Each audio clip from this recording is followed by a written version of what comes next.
ipapakita ko sa inyo kung paano gagawin ang napakagandang arrangement ng fresh flower na ito. Tara, samahan niyo ako mga kaibigan. Good morning, good morning. So ngayon gagawa tayo ng skyline na tinatawag. Skyline arrangement. So ang gagamitin natin itong 25 na sweet unique variety. And then haluan po natin ng freedom variety, which is itong ating red roses. So papakita ko sa inyo kung paano ibuka ang bulaklak. Ayan. Ano ba ang inaiisip nyo pag sinabing ibubuka natin ang bulaklak? So mayroon tayong 25-25 and gamit din natin yung ating baby rose na 20 pieces. Yan po yung ating material. Tapos mamaya lalagyan natin ng eucalyptus loose. Yung plate, mamaya ko pa ipapakita sa inyo, ginagawa pa, pero napakadali lang gawin. Walang hassle at walang kahirap-hirap gawin ito. Medyo matagal lang ng konti pag hindi ka pa sanay gumawa.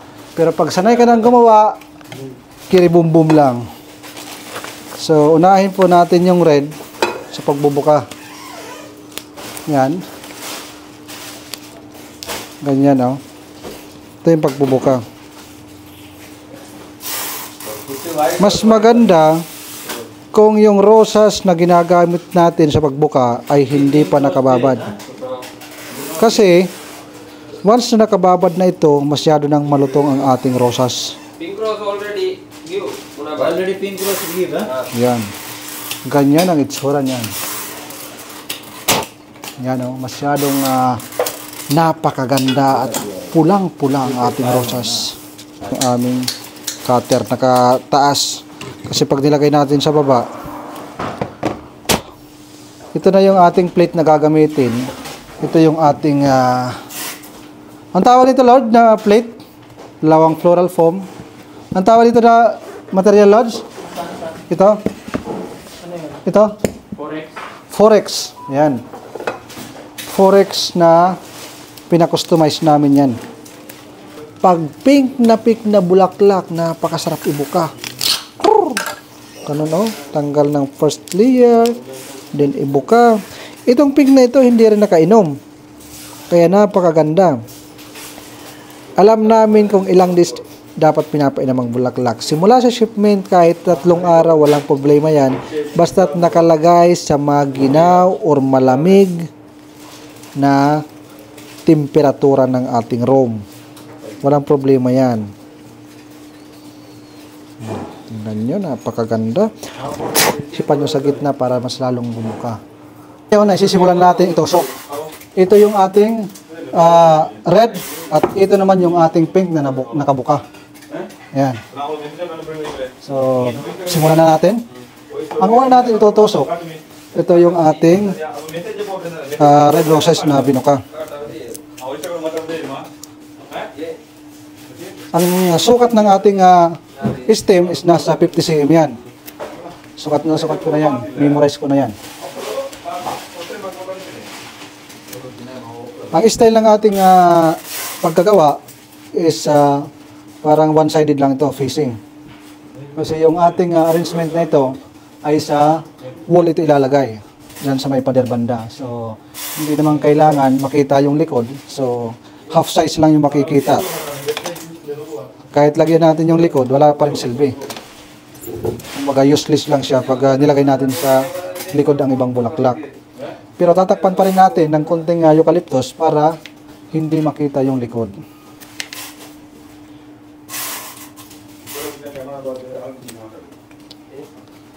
Pag ako palang gumagawa, hindi ako gumagamit ng gunting. Cutter yung aking ginagamit. Mas maganda kasi ang cutter para mas matulis yung ating stem. Mas maganda kasi pag matulis kasi mas maganda siyang itusok. Mas nagpipenetrate siya sa ating floral foam. Ayan. Mas mabilis sumipsip ng dugo. Tubig pala.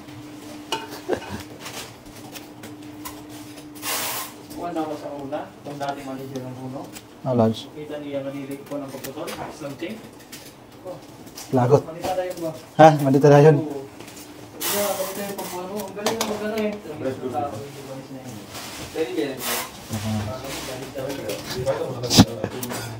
Magaling lang Manita Lodge. Galing manita. Pero maano siya, strict siya. Ah. Wala ano yun, malapit sa consumer. Tapos nung umalis siya, pumalit yung ibang manager, kung yan, laging gala na gala daw siya sila. Si ano? Gawain niya lang siya. Bayan. Sorry, yung bibalis yung ano? Yan na. Bukod yung manager namin yun, Espada. Hindi paglaro. Kaya, wala siya magawa sa loob. Okay, napunta siya sa kabilang. Katabing siyang namin na ano, tindihan mga... Ito nakikipaglampungan.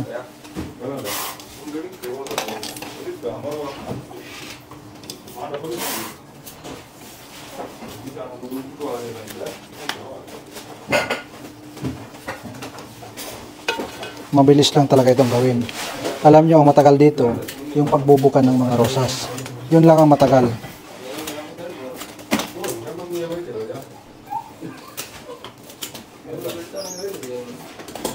Ngayon, natapos na natin yung ating red roses. Ito yung ating baby rose na red din. Ang sunod natin na tusok, itong ating pink na rosas. Yan. Igigit natin ng maayos. Kaya ko inuna ang red para ma-divide ko siya ng maayos. Ngayon, yung mga butas na yan na linagyan ko ng distansya, yun ang ating tutusukan para tama yung kanyang sukat. Sadyo, what is one sadyo? Yes.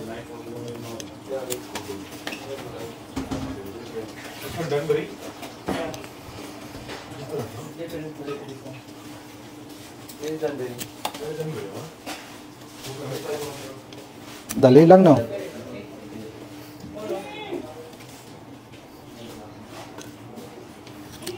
Ganyan lang ang ginagawa natin pag ang customer natin ay kulang sa budget at gusto ng malaking arrangement. Binibigyan natin ng offer na ganito. Ano, gusto mo ng ganito, madam? So, pag sinabing ayos, okay, panalo. Gawa ka agad ng mga ganito. Tingnan nyo. Yung sukat nito, ganyan. Mga 1 meter o sobra siguro sa 1 meter. Ang ginamit lang natin na rose is 50 pieces. 25 na pink rose, 25 na pula, at 20 na baby roses na pula. At mamaya gagamit tayo ng isang bunch na eucalyptus. Yun lang. Meron ka ng napakalaking arrangement.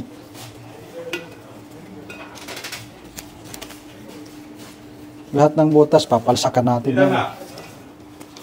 Para walang makita ang butas.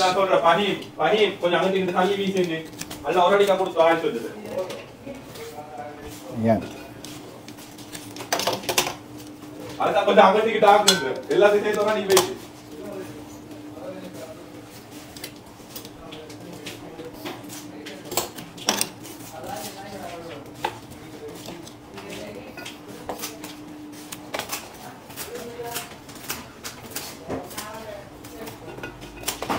Ganyan lang kasimple yung ating arrangement.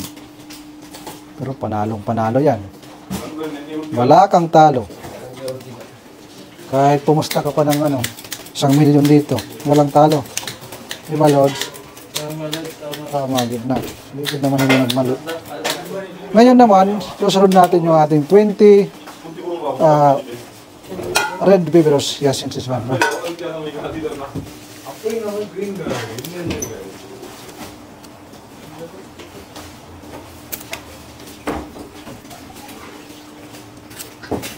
Tinatanggal ko yung mga ganito, yung mga sanga-sanga. Kasi mamaya, isisingit ko yan. Yan, lubog ko ng kano. Yung ating design dito, yung ating baby rose medyo nakalubog ng konti. Nakalitaw yung ating malalaking rosas.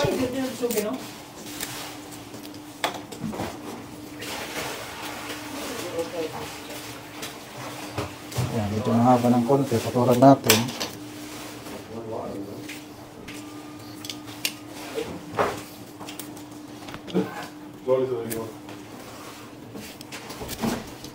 Sa pagpuputol naman ng rosas, mas mainam na mas mahaba yung stem. Kaysa naman kung puputol ka, unang putol mahaba, o maikli agad. Paano kung sobrang ikli? Hindi mo na kayang i-adjust. Yun ang nun. Mas magandang mahaba pa siya, kasi pag mahaba, kaya mong putulan. Hindi tulad ng sobrang ikli. Pag sobrang ikli, hindi mo na kayang dugtungan yan. Pag dinugtungan mo yan, mamamatay ang ating bulaklak. Pwede mo naman siyang dugtungan, para hindi mamatay ang bulaklak, gagamitan mo siya ng floral tube. Pero magiging pangit na. Kailangan tansyado mo ang taas at sukat ng ating floral foam doon sa ibaba. I-imagine mo kung gaano ka lalim yung ating floral foam. Kasi once na sobrang ikli, tulad dito, mahaba, kaya pa natin putulan. Kung sobrang ikli, mahirap ng dugtungan. Kung i-compare naman natin ang ating fresh flower sa ating artificial na mga flower sa paggagawa, maraming nagsasabing yung wala pang experience sa artificial, mahirap daw ang artificial. Pero sa akin, meron akong experience, artificial man or fresh flower. Para sa akin ay mas madali ang artificial flower. Kasi ang artificial flower ay kayang baluktutin kasi may mga wire yan, may mga bakal, yung iba. Yung mga stem yan, kaya mong putulin, kaya mong dugtungan. Yun ang pagkakaiba at yun ang aking mga experience na nagawa ko na.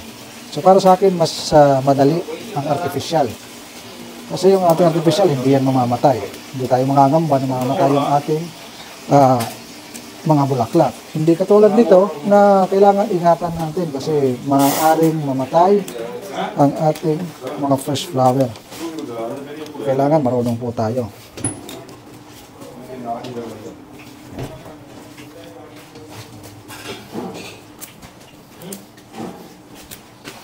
Malapit na tayo matapos. Ang kasunod dito na gagawin natin ay lalagyan natin ng eucalyptus.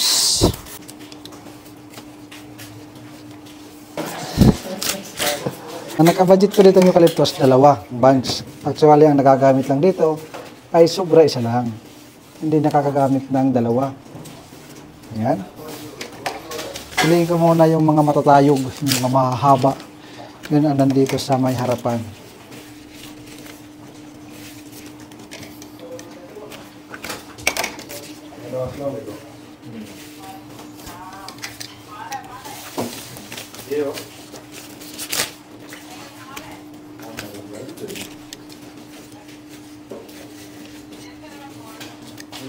Sa paglalagay naman ng ating eucalyptus, hindi mo kailangan dikit-dikitin yan. Kailangan tansyahin mo yan.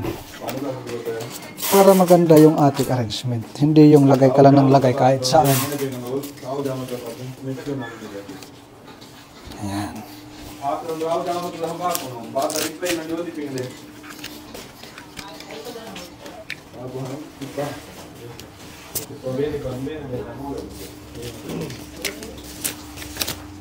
Ayan yung mga pinanananggal ko, yung tinatanggal ko ng mga eucalyptus na. Magagamit pa yan, hindi yan tatapon.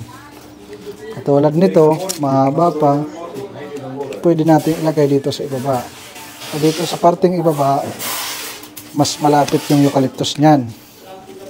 Yan. Kayang-kaya pa yan. 40 ano? Diba? Kung gusto mo maging isang florist, napakadali lang. Aralin na wala ng aralin, katulad ko dati, hindi rin ako marunong. Lahat naman naging isang flower maker ay wala po yung kaalaman. Mga experience lang. Merong iba nag-aaral. Pero para sa akin, based po sa ating kaalaman, sa bulaklak, mas maganda yung experience kaysa yung mag-aaral ka ng mahal-mahal. Nakikita ko dito, ang mahal, mayroong 4,500 real, 6,000 real. Yan po yung presyuhan sa pag-aaral ng bulaklak. At ilang months lang yun. At ang gagawin mo na bulaklak ay mga krisantemo. Yan po yung mga low profile na mga bulaklak. Mga pipitsugin lang. Totoo lang, mas maganda lang. Mag-apply ka na lang ng tagalinis. Matututo ka pa siguro ng maayos. Katulad ng aming mga tagalinis ngayon. Ngayon, mga florist na. Gumagawa na ng mga 200 na mga rosas sa isang buke. Imagine ninyo, isang buke, 200 piraso. Kahapon nga, mayroong 300 piraso, isang buke. Yung 200, parang normal na lang sa amin yan dito.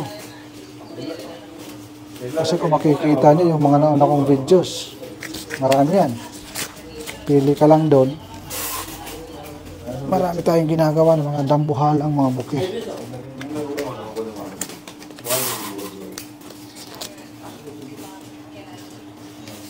Ayan. Ayan. Diba? Wow. Ayan yung ating finished product. Ayan. Ito yung punas, oh, pangit. Ayan yung ating mga order ngayon. So, pipicture na yan at di-deliver. Tapos na yung ating arrangement. Focus natin yung ating mga inopen na bulaklak. Ayan. Kanina, malambot pa yan. Mga ilang minuto lang, 30 minutes, tibigas na. Ang bilis sumipsip ng ating mga rosas. So, paano? Hanggang sa muli, ako muna ay magre-receive ng mga bulaklak. Marami tayong bulaklak ngayon. Kita nyo naman, oh. Ayan. Merong bagong shipment. Ayan, punong-puno yan. Punong-puno yan. Hanggang doon sa taas, meron pang mga nagpaka-box. What is that, bro? Lily white. Ayan. Ano tayo mga Holland na mga bulaklak. Lily white, lily pink. No, All lily white. Oh, what is this? I see. Ayan, sensitive. Sensitive to. Madaling maputol yan. Madaling maputol. Oh, yan. Okay. Alas. Receive ko muna.